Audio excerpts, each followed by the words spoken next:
Hello दोस्तों, welcome to my channel. दोस्तों आज की वीडियो में एसएससी कांस्टेबल जीडी के प्रीवियस ईयर क्वेश्चन का आप देख सकते हैं कि 10 जनवरी के पूछे गए शिफ्ट नंबर 4 में जितने सारे क्वेश्चंस होंगे मैथ्स का, इन सबको हम लोग सॉल्व करने वाले हैं बेहतरीन तरीके से।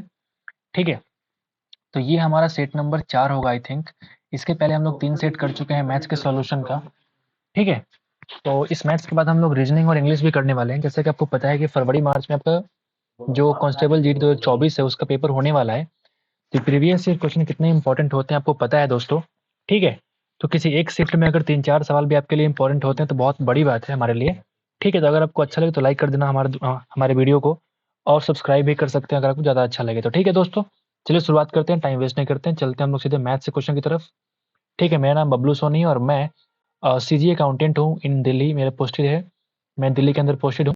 कृषि भवन है ना, वहाँ मेरी पोस्टिंग हो रखी है। ठीक है, और मैंने सीजीएल 2 बार क्रैक किया है, तो मुझे पता है कि प्रीवियस ईयर क्वेश्चन कितने इंपॉर्टेंट होते हैं। ठीक है, आगे चलिए शुरुआत करते हैं, टाइम वेस्ट नहीं करते हैं। यहाँ पे हम लोग आ चुके हैं मैथ्स के सवाल की तरफ। ये आपका पहला सवाल आ गया है। ठीक है, पहला सवाल ये है दोस्तों कि एक आदमी जो है एक खिलौना एक खिलौना के बारे में कह रहा है कि 135 में खरीदता है और जो 150 में सेल करता है तो उसका लाभ परसेंट ज्ञात करे। बताओ कितना प्रॉफिट है, 15 का प्रॉफिट है, बेस वैल्यू कितना है 135, इंटू कर दो आप 100%। ठीक है, अगर आप 100 से गुणा ना भी करना चाहें तो आप देखेंगे ये वैल्यू है कितनी, तो ये 1/9 के बराबर है। और 1/9 को हम लोग क्या कहते हैं, 11 इंटीजर 1/9%। इसी को अगर हम डेसिमल में चेंज करेंगे तो 11.11% इस सवाल का आंसर होगा, और ये तुम्हारा प्रॉफिट है। ठीक है, तो ये पहला सवाल बहुत ही आसान सवाल आपके सामने आ चुका है। चलते हैं सेकंड क्वेश्चन की तरफ। अगला सवाल क्या बोलता है कि 1875 रुपए की राशि जो है 4% की वार्षिक रेट से एक निश्चित समय में बढ़ करके 2028 रुपए हो जाती है। यदि ब्याज वार्षिक रूप से चक्रवृद्धि है तो समय अवधि आपको फाइंड आउट करना है कि टाइम कितना लगा। अच्छा मुझे एक बात बताओ, अगर मैं बोलूं कि प्रिंसिपल अमाउंट तुम्हारा 1875 है और अमाउंट कितना है, बढ़ के हो गया 2028, यानी कि सीआई कितना बना 2 साल में, आप मुझे बताओ। 2 साल का सीआई यानी कंपाउंड इंटरेस्ट है कितना, तो आप बोलेंगे 125 इधर और 28 यानी कि 153 रुपया क्या हो जाएगा, इंटरेस्ट हो जाएगा। ठीक है, तो अनुमानित अगर मैं चेक करूं कि ये 1875 का कितना परसेंट है, आप बताओ कितना परसेंट है, तो आप देखोगे कि 18.75 जो होता है ना, ये 1% है। तो अगर मैं 8 से गुणा करूं, अगर मैं 8 से गुणा करूं, या फिर कुछ और भी तरीके आपके पास हो सकते हैं, ये थोड़ा लेंदी हो रहा है, तो मैं क्या करता हूँ ना, कुछ और कर लेता हूँ। अब देखिए मैं क्या करता हूँ, सीधे फॉर्मूला अप्लाई करते हैं, A is equal to P into 1+r/100 की पावर n, और आपको ये n ही तो फाइंड करना है। आइए जरा करते हैं, अमाउंट का वैल्यू है कितना 2028, पी को नीचे ले आओ यानी कि 1875 इज इक्वल टू आर की वैल्यू कितनी है, तो आप बोलेंगे 4। तो अगर 4/100 करेंगे तो 1/25 आएगा, 25 + 1 यानी कि 26/25 की पावर कितने हो जाएगा n। बोल सकते हैं ना, बोलिए, बोल सकते हैं ना। ठीक है, तो अगर मैं काटने की कोशिश करूं तो देखो जरा, ये कि 3 से कट जाएगा क्या, 3 से कट जाएगा, और ये 8 10 दोबारा भी 3 से कट जाएगा, 3 छक 18। ठीक है, 3 छक 18, 2 2 3 7 21, और 3 छक 18, और ये बन जाएगा 625। आप देख सकते हैं कि जो वैल्यू है ना, ये वाला, ये 26 का स्क्वायर है और ये वाला 25 का स्क्वायर है। और यहाँ भी आप देखेंगे बेस कितना है, 26/25 की पावर n। तो अगर आप पावर को तुम कन्वर्ट करोगे, पावर को तुम सॉरी इक्वेट करोगे, तो n की वैल्यू कितनी आ जाएगी, 2 के बराबर, यानी कि n की वैल्यू कितनी है, 2 साल। ठीक है, तो ये भी आपका एक आसान सवाल है, फॉर्मूला बेस्ड सवाल आपके पास आ चुका है। नंबर 3 पे आते हैं। एक वॉशिंग मशीन का जो अंकित मूल्य है वो 23,500 है। आप देखेंगे एमपी कितना है, 23,500 रुपया। दुकानदार ने इसको सेल किया कितने में, 20,915 रुपया। तो डिस्काउंट कितना है, डिस्काउंट पहले आप चेक कर लो कितना डिस्काउंट है। तो आप बोलेंगे 915, यानी कि इधर 85 और इधर हो जाएगा 21,000, 21 22 23, 2500 और 85 यानी कि 2585 रुपया क्या है, डिस्काउंट का वैल्यू है।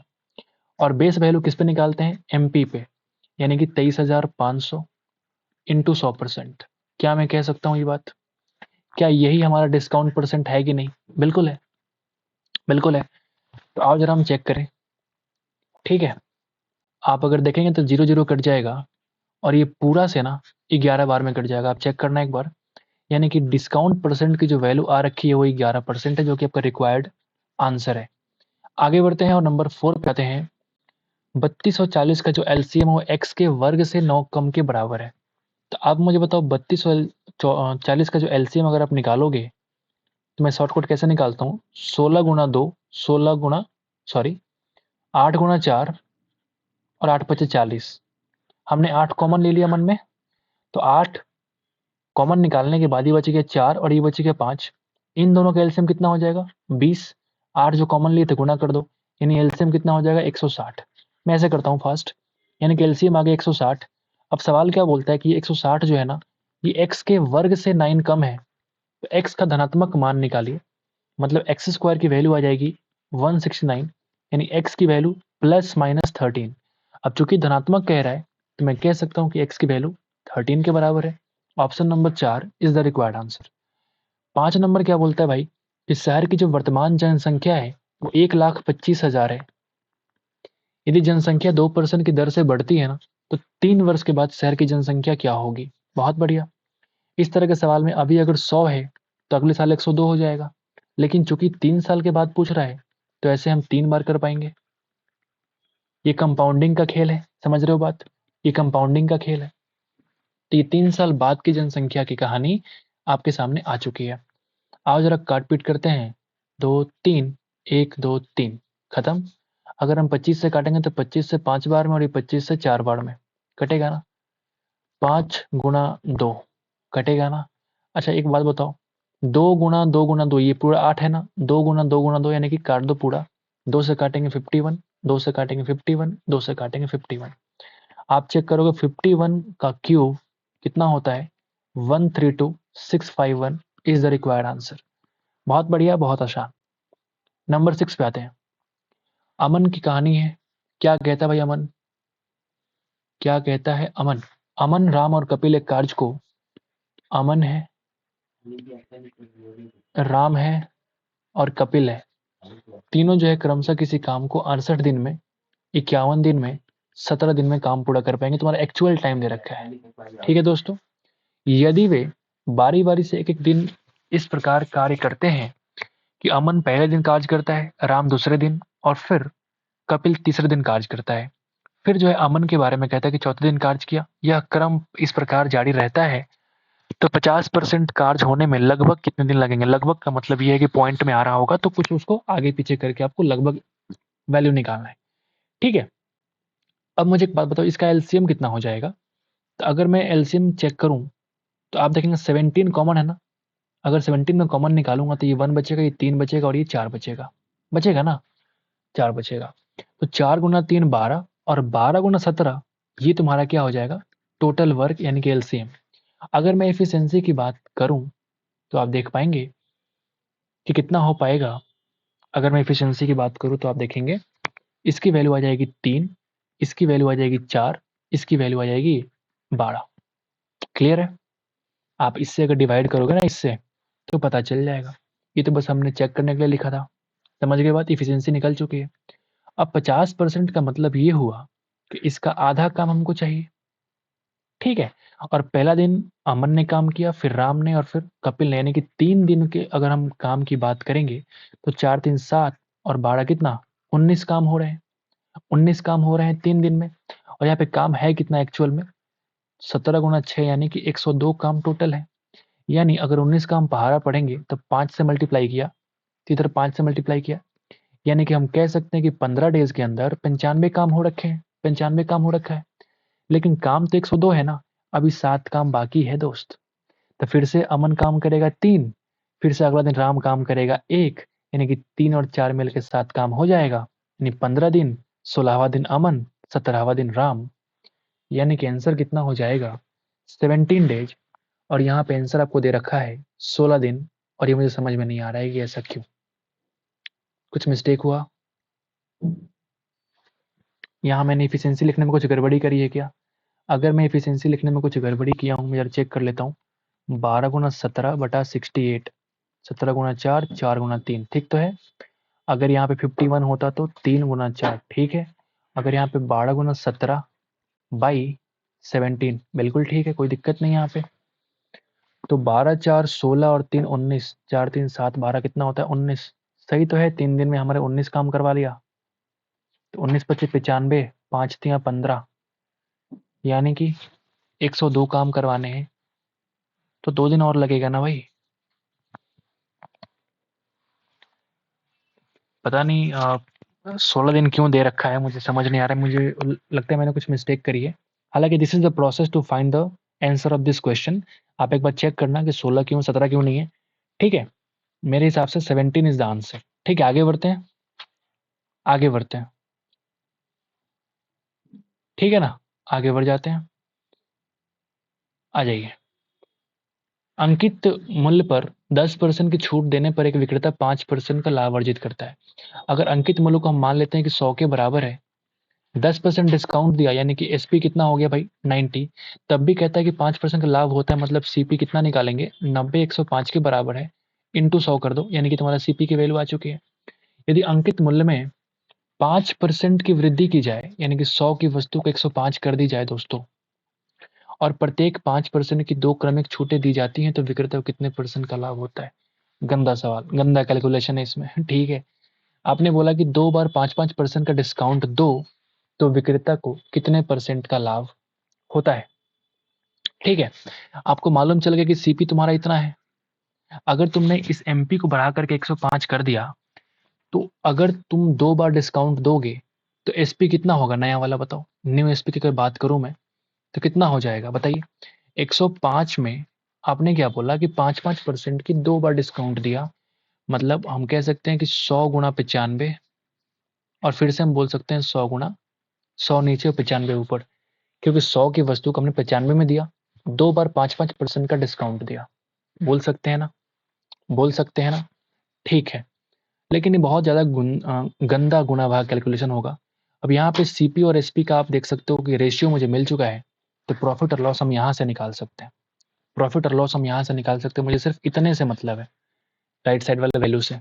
आओ जरा देखते हैं, काट पीट करते हैं, जो भी होगा देखेंगे, ठीक है ना। ये बन गया 21, ये बन गया 20, ठीक है। अगर मैं इसको काटूं फिर से, तो ये 19 और ये 20, 5 चौका 20, 5 19 बार में। इधर तुम देखोगे तो कैसे कटेगा बताओ। ये भी कट जाएगा तुम्हारा 18 पे 96, या फिर हम सीधे काट सकते हैं डायरेक्टली 15 गुना 6, 15 गुना 7, यानी ये बन रहा है तुम्हारा 600/7, और ये बन रहा है तुम्हारा 21 इंटू 361/20 × 80। यानी ये तुम अगर देखोगे, क्या ये गुणा भाग इतना करना जरूरी है बताइए। 10% का डिस्काउंट दिया, तो 5 का लाभ कमा लिया हमने, सीपी निकाल दिया, ठीक है। अगर अंकित मूल्य में 5% की वृद्धि कर दी जाए, 100 को 105 कर दी जाए, तो 5% की 2 क्रमिक छूटें दी जाती हैं, तो विक्रेता को कितने परसेंट का लाभ होता है। ठीक है, तरीके तो यही है इस सवाल को सॉल्व करने का। आओ जरा जगह लेके चलते हैं। तो मैं कह सकता हूँ कि कितना वैल्यू आएगा, तो 6 8 48, 000 इज 2। अगर मैं इन तीनों को मल्टीप्लाई करूँ, मैं मोबाइल का यूज करने वाला हूँ, ठीक है। 361 इंटू 21 इंटू 7, दिस इज 53067। ये सीपी और एसपी का मेरे पास रेशियो है। अगर मुझे प्रॉफिट निकालना, मुझे दिख रहा है प्रॉफिट हो रहा है, सीपी से बड़ा एसपी है, तो मैं अगर इस वाले वैल्यू में क्या करूं, 48,000 कम करूं, तो आप देखेंगे ये बन जाएगा 5067। डिवाइड कर दे अगर 48,000 इंटू 100%, तो प्रॉफिट मिल जाएगा, मिलेगा ना।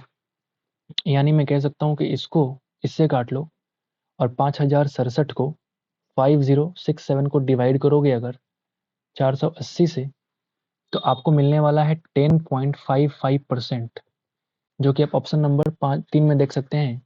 10.55 को 10.5% भी लिख सकते हैं, ठीक है। तो हमने यहाँ से यहाँ तक गुणा भाग मोबाइल से किया है, क्योंकि टाइम वेस्ट हो जाएगा, खुद से गुणा भाग करने का मतलब नहीं बनता है। इस तरह के सवाल जीडी में नहीं पूछने चाहिए, ठीक है। बहुत ज़्यादा कैलकुलेशन है इसमें, आप देख सकते हैं, ठीक है। हालांकि सवाल ऐसे बनेंगे, आपको पता है, ठीक है। आगे बढ़ते हैं, नंबर 8 पे चलते हैं। एक डीलर जो है अपने माल को 16% की हानि पे बेचने का दावा करता है। मतलब वो बोलता है भाई कि हम 100 रुपए की वस्तु को 84 में सेल कर रहे हैं, लेकिन साथ ही साथ वो 1 केजी के वजन के स्थान पे 750 ग्राम का वजन ही करता है। ये सवाल बहुत बार पूछे गए हैं। 1000 के बदले 750 ग्राम दे रहा है। इस तरह के सवाल बहुत बार पूछे जा रहे हैं पेपर में। तो इसको हम लोग ऐसे लिखते हैं, ये तुम्हारा सीपी और एसपी का रेशियो देगा, ठीक है। आप जरा काट लो, आप जरा काट लो। ये 2 से 2 बार में कट जाएगा, 1 जीरो से 1 जीरो खत्म। आप देखेंगे कि 3 से काटेंगे तो कट जाएगा 25 बार में, ये 3 से कट जाएगा 28 बार में।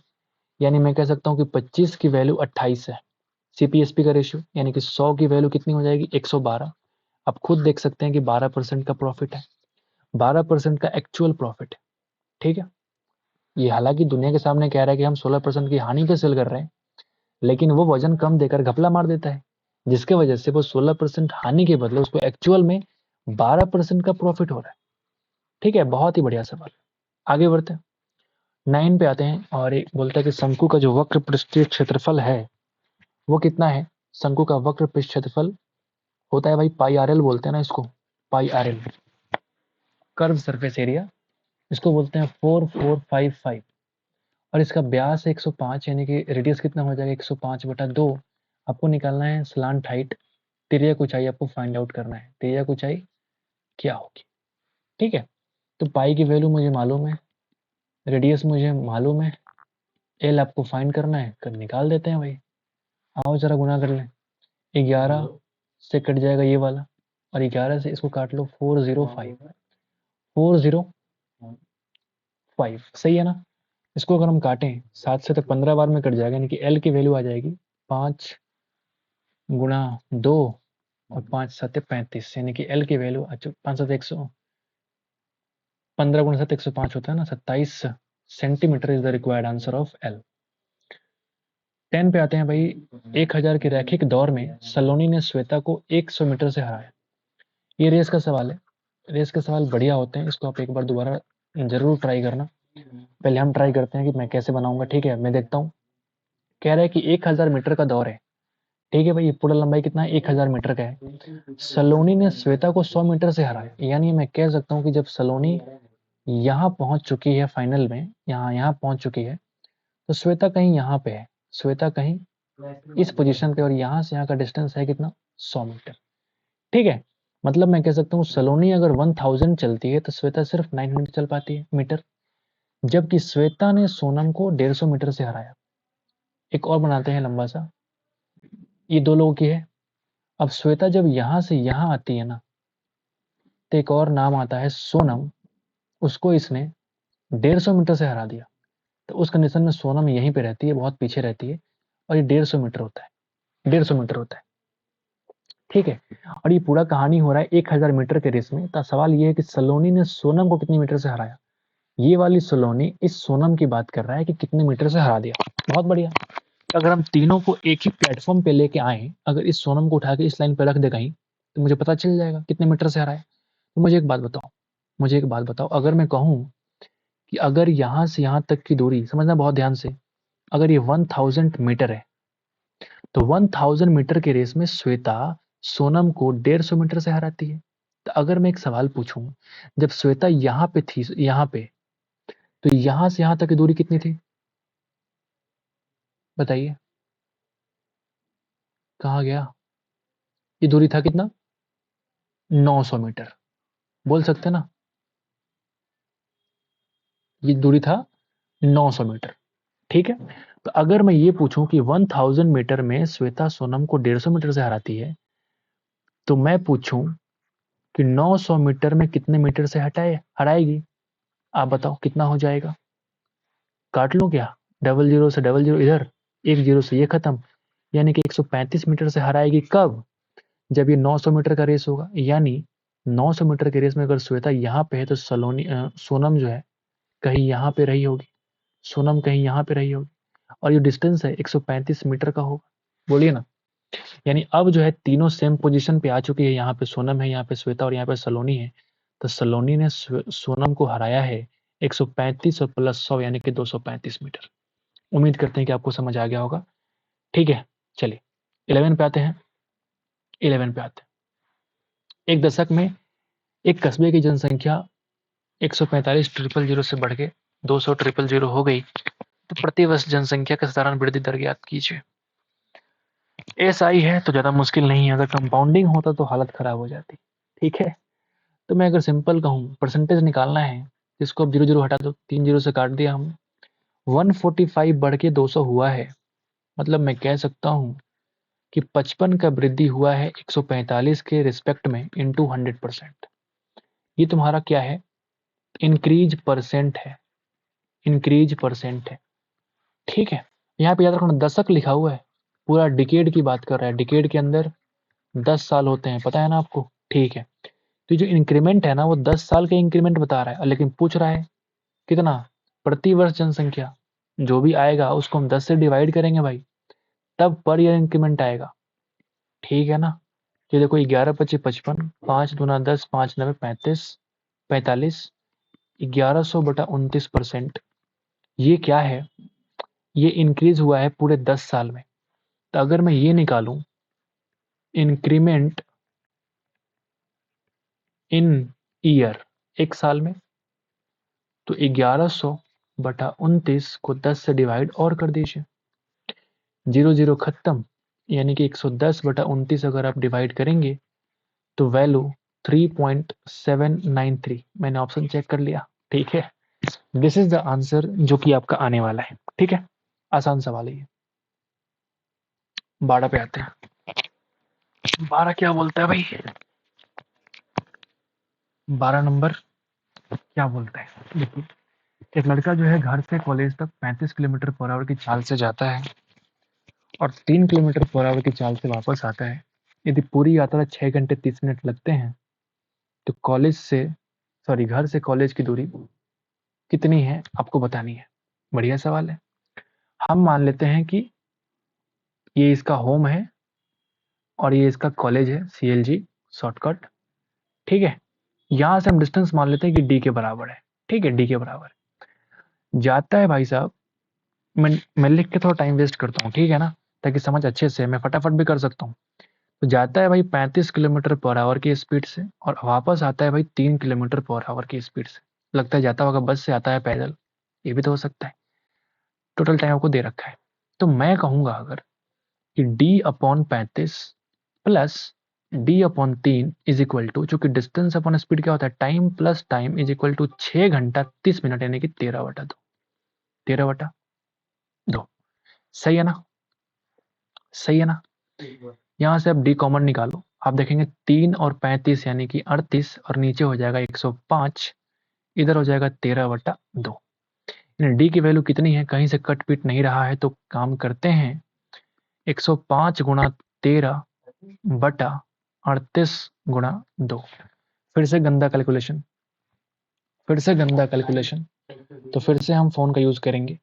105 गुणा 13 और डिवाइड कर देना है 76 से, तो ये आपका एक्यूरेट वैल्यू आ चुका है 17.96 किलोमीटर। इस तरह के सवाल पूछना सही नहीं है जीडी में। ठीक है, इतना कैलकुलेशन क्यों करवाना है भाई? सिंपल भी आप पूछ सकते हैं। आगे बढ़ते हैं और 13 पे आते हैं कि 37 55 का कितना परसेंट है। तो आप बताओ, 37 ऊपर नीचे कर दो 55 इंटू 100%, बोलिए ना, निकालो ना। 11 और ये हो जाएगा 20। तो अगर मैं बोलूं 37 दूना 76 और ये 0/11%, तो अगर मैं डिवाइड करूं तो 11 छक 66, 10 और 0 यानी कि 111 90। कुछ मिस्टेक है क्या? बिल्कुल मिस्टेक है। 37 गुना 2 74 होता है, ना कि 76। ठीक है ना? तो अब देखोगे 6 से कट जाएगा तो बचेगा 8 0, यानी कि 77.3 है, तो 11 दूना 22, फिर 8 है तो 7। This is the answer. आसान सवाल था ये। दो संख्याएं 3:8 के अनुपात में है, यदि प्रत्येक संख्या में 8 जोड़ दिया जाए तो अनुपात 1:2 हो जाता है। ठीक है ना? यदि प्रत्येक संख्या में 4 घटा दिया जाए तो अनुपात क्या हो जाएगा? ठीक है, तो उन दोनों संख्याओं को हम 3x, ठीक है, और 8x मान लेते हैं, ठीक है ना। अगर दोनों में 8 हम जोड़ देंगे तो अब जो रेशियो हो गया ये 1/2 हो गया, बोलिए ना। यानी यहाँ से मुझे x की वैल्यू मिल जाएगी, यहाँ से मुझे x की वैल्यू मिल जाएगी। इससे फ़ायदा क्या होगा आप देखिएगा, आप यहाँ से अगर x की वैल्यू निकालोगे तो 3 दूना 6 और 8, डिफरेंस कितना आ गया 2x का। 8 दूना 16 और ये 8, यानी कि डिफरेंस कितना आ गया 8 का, यानी कि x की वैल्यू आ गई 4 के बराबर। क्लियर है ना। अगर x 4 है तो वो संख्या कितना हो जाएगा, 4 तियाँ 12 और नीचे कितना हो जाएगा 8 गुणा 4 यानी कि 32। क्लियर है। अब कह रहा है कि दोनों संख्या में से 4 कम कर दो तो रेशियो निकाल दो, यही तो आपसे पूछ रहा है। यानी कि 8/28 यानी कि 2/7, इसी को तो हम कहते हैं 2:7। ठीक ठाक सवाल है। आगे बढ़ते हैं, 15 पे आते हैं। एक किसान के पास 10 तोते और 40 घोड़े हैं। घोड़े के पास होते हैं 4 पैर और इसके होते हैं 2 पैर। वही पूछ रहा है क्या? अच्छा, पैरों की average number, oh my God, ठीक है, एवरेज नंबर पूछ रहा है। यानी कि यहाँ पे अगर 4 पैर हैं, यहाँ पे 2 पैर है, 10 दूना 20 पैर प्लस 40 चौका 160 पैर, टोटल पैर और बटा संख्या कितना 40 और 10 यानी कि 50। ठीक है, 10 कॉमन निकाल के आप काट दीजिए, कितना बचेगा 18/5, इसी को हम कहते हैं 3.6। This is the required average number of पैर। ठीक है, 1 घंटे में जो है ए 7 कुर्सियों को पेंट कर सकता है। ए जो है वो 7 कुर्सियों को पेंट कर सकता है, जबकि बी जो है ना वो 1 घंटे में 4 कुर्सियों को पेंट कर सकता है। तो निर्धारित कीजिए कि 55 कुर्सियों को पेंट करने में कितना समय लगेगा उन दोनों को। अरे भाई साहब, 1 घंटे में 7, 1 घंटे में 4, यानी कि 1 घंटे में दोनों मिलकर कितना करेंगे 11 कुर्सी। अब चूंकि 55 कुर्सी है तो 5 घंटे लगेंगे ना भाई। तो ऐसे सवाल इसको नहीं पूछने चाहिए। एक बल्लेबाज जो है 15वीं पारी में 97 रन बनाता है, जिससे उसके रन औसत में 5% बढ़ जाता है। ठीक है, तो 15वीं पारी के बाद उसके रनों का औसत ज्ञात करें। 15वीं पारी के बाद उसके रनों का औसत ज्ञात करें। ठीक है, ओके। इसका तरीका, फर्स्ट तरीका क्या हो सकता है, जैसे मान लीजिए 15वीं पारी में 97 बनाया, ठीक है ना, तो 5 बढ़ गया, यानी कि 15 गुणा 5 75, इसमें क्या बना दिया ज्यादा, 75 बना दिया। औसत जो पहले था उससे ज्यादा 75 बना दिया, यानी जो ये एवरेज आएगा ये एवरेज प्रीवियस का आ जाएगा कितना 22। यानी आपसे पूछा कि नया एवरेज क्या हो जाएगा, तो 5 बढ़ के यानी कि 22 प्लस 5 यानी कि 27। This is the fastest method जिससे कि आप सॉल्व कर पाए। बट अगर आप चाहें तो फंडामेंटली भी कर सकते हैं। बेसिक मेथड क्या हो जाएगा बताओ, बेसिक क्या होगा। मान लिया कि पहले हमारा एवरेज कितना था, मान लिया हमने कि x था, पहले मान लिया हमने x था, ठीक है, तो 14 पारी में 14x रहा होगा, 15वीं पारी में 97 बना दिया, तो अब पूरा 15वीं पारी में क्या हो गया, एवरेज से 5 ज्यादा हो गया, एवरेज से 5 ज्यादा हो गया। तो अब बताओ, यहाँ देखो 15x और यहाँ देखो 14x, यानी कि यहाँ बच जाएगा x, इधर भेजेंगे तो 97 माइनस 75, फिर से वही सवाल, x की वैल्यू आ गई 22। x हमने क्या माने थे, एवरेज पहले वाला। आपसे पूछ रहा है कि 15वीं पारी के बाद मतलब नया एवरेज कितना हो जाएगा, तो 22 प्लस 5 जो बढ़ गया वो यानी कि 27। 22 फटाफट मार के निकल जाओगे, गलती हो जाएगी। ठीक है, आगे बढ़ते हैं नंबर 18। मध्यानुपाती कुछ है ही नहीं, 0.64 इंटू 0.81 का अंडर रूट, ये तुम्हारा देगा 0.8, ये तुम्हारा देगा 0.9, दोनों को मल्टीप्लाई करोगे 0.72 इज द आंसर। फालतू सवाल। 4 अभाज्य संख्या आरोही क्रम में है, असेंडिंग ऑर्डर बोलते हैं ना इसको, अंग्रेजी वाले भाई लोग देख लो, आरोही क्रम यानी कि असेंडिंग ऑर्डर में है। प्रथम 3 संख्याओं का जो गुणनफल है 255 है, और अंतिम 3 संख्याओं का जो गुणनफल है मल्टीप्लीकेशन ऑफ 1955 है। सबसे बड़ी अभाज्य संख्या ज्ञात करें। This is a good question, very important, आप मार्क कर लो। मैं क्या करता हूँ, मैं मान लेता हूँ कि 4 जो प्राइम नंबर्स हैं वो कौन कौन है, तो मैं मान लेता हूँ कि वो A, B, C और D है। ठीक है, तो आप देखेंगे अकॉर्डिंग टू क्वेश्चन क्या कहता है, कि प्रथम 3 का मल्टीप्लिकेशन यानी कि ए, बी, सी की जो वैल्यू है वो 255 है, ठीक है। और लास्ट 3 संख्याओं का गुणनफल यानी कि बी, सी, डी का मल्टीप्लिकेशन 1955 है, ठीक है भाई साहब। तो आपको निकालना सबसे बड़ी अभाज्य संख्या यानी कि आपको डी की वैल्यू निकालना है। बहुत बढ़िया सवाल, डी की वैल्यू निकालना है। तो हम एक काम करते हैं, क्यों ना इन दोनों को डिवाइड कर दें, जिससे फायदा हमें क्या होगा कि बीसी से बीसी कट जाएगा, ठीक है ना। डिवाइड किया हमने तो बीसी से बीसी कट गया। और यहाँ पे अगर आप देखेंगे तो क्या कट जाएगा, देखो 5 से कट जाएगा, 5 पच्चे 25 और 5 से कम 5, 5 से देखो 5 तियाँ 15, 4 5 5 9 45 और 5 से कम 5। फिर आप देखेंगे तो इसको कट जाएगा 17 गुना 3, 17 गुना 2, 17 तियाँ 51। यानी आप देखेंगे वैल्यू, बढ़िया सवाल है ये, बहुत बढ़िया सवाल है। आप देखेंगे ए बाई डी का वैल्यू आ गया 3/23। अब देख के आपको दिमाग में कुछ तो क्रैक आएगा कि 23 जो है वो खुद ही एक प्राइम नंबर है, खुद ही एक प्राइम नंबर है। 3 भी एक प्राइम नंबर है, अब तो कुछ कटने वाला नहीं है, यानी कि ए का वैल्यू 3 रहा होगा और डी की वैल्यू 23 रही होगी। और डी ही तो हमसे पूछ रहा है, इसका वैल्यू कितना आ गया, 23 के बराबर। This is the answer. बढ़िया सवाल, बढ़िया सवाल। This is good question, good question, logical.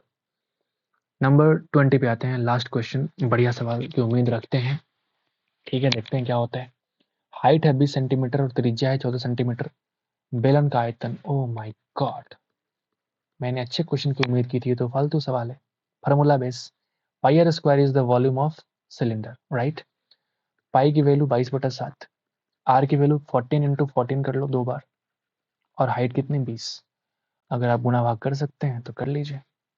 This is 44, this is 28 और ये 0, ठीक है। तो एक 0 तो आएगा। 28 गुना 4 कितना, 112, कैरी हो गया 11, 112 और 11 कितना हो जाएगा 123। 12,320 centimetre cube is the volume of cylinder. तो उम्मीद करते हैं कि आपको समझ आ गया होगा। तो इस तरह से हम लोगों ने सेट नंबर 4 भी खत्म कर दिया, एंड कर दिया, ठीक है। This is helpful for you, I know. So अगर आपको अच्छा लगे तो लाइक कर देना दोस्तों, सब्सक्राइब भी कर सकते हैं हमारे चैनल को। Thank you so much guys.